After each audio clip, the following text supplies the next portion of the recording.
Hello, Parkline lovers, and everyone else. Welcome back to Parkline Weekly, the Park Pod with perks. Each week, we break down the biggest and most interesting theme park news from across North America, sometimes beyond, from Disney parks to Universal, cruise lines, and everything in between. Everything in between. And this week, we've got cruise line updates, new ticket deals at Disney, a wild Universal patent that could bring walking animatronics to the parks, and some seasonal celebrations happening right now. So, let's sail right in, starting out on the water with the cruise line industry. Not Disney? Kind of. Okay.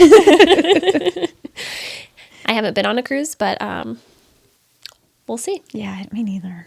First up, over in the cruise world, there's been a bit of health news tied to a Disney ship.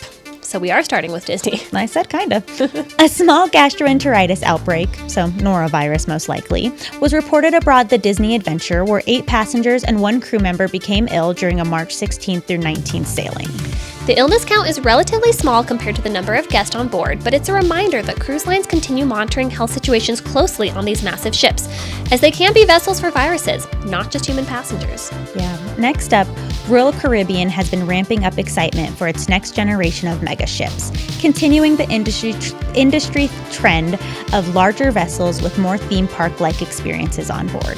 Things like water coasters, huge entertainment districts, and immersive dining are becoming standard, blurring the line between cruise ship and floating theme park. Pretty much the same. One and the same. Meanwhile, Carnival Cruise Line has been expanding its short cruise offerings from U.S. ports, targeting travelers looking for quick weekend sailings instead of longer vacations. I didn't even know that was a thing, but now I'm intrigued. Yeah, me too. Kind of interesting. That strategy has been working well for the cruise lines lately, especially as more travelers look for shorter, more affordable trips. Another interesting trend right now is cruise lines investing more in private island destinations, with upgrades planned across the industry. These destinations are essentially becoming private theme parks for cruise guests. Competes with water parks, beaches, and exclusive excursions. Lots to do. Yeah, you'll never get bored.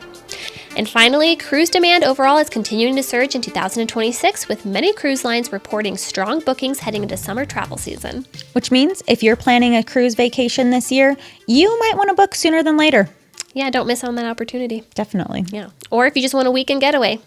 It's an option now. It's an option now. Let's move into Disney park news, and we'll start with new summer ticket deal just announced for Walt Disney World. Disney World is offering a new after 2 p.m. ticket promotion, allowing guests to enter 1 theme park per day starting at 2 p.m., with 2-day and 3-day ticket options available. The deal runs for visits starting May 26th through July 29th, and pricing starts around $116 per day with no park reservations required. Nothing like getting off work and deciding, hey, let's catch the twilight hours of Disney before the day is through. Still a little bit pricey, but it's an option. Little pricey. Over at Disney's Yacht Club Resort, the significant multi-year refurbishment continues through late 2026. While the resort does remain open, guests can expect temporary closures of specific amenities, including the popular Yachtman Club Steakhouse that will be closing in May for refurbishment. The restaurant is expected to reopen sometime later this summer, likely around August. Additionally, the Cruise Cup Lounge temporarily closed in February with the planned reopening in May 26. Yeah, lots of things closed for the refurbishment. And over at Disneyland Resort, Roger Rabbit's Cartoon Spin in Mickey's Toontown has closed for refurbishment on March 30th. Right now, there's no reopening date, but closures like this usually mean maintenance and ride system upgrades. Just another way to keep the theme park safe. Always appreciated. Safe parks themed. Another Disneyland closure is the Disneyland Monorail, which will undergo a lengthy refurbishment with no reopening date confirmed. And if you didn't already know that, that means you're not watching Parkline Weekly.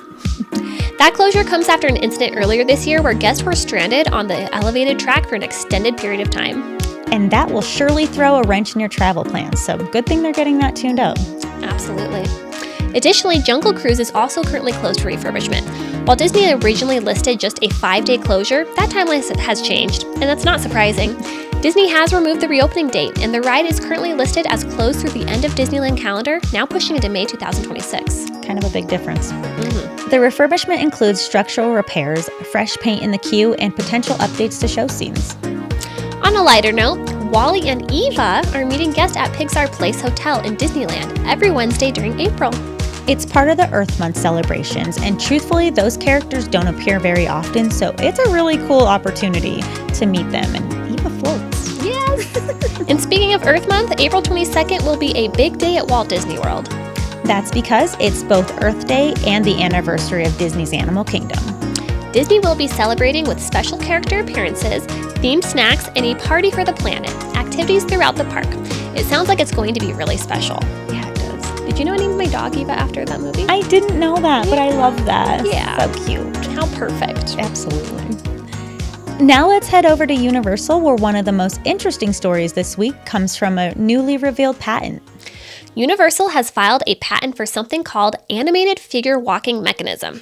Say it once, I dare you. The patent describes a two-legged animatronic figure that can physically walk rather than staying in a fixed position.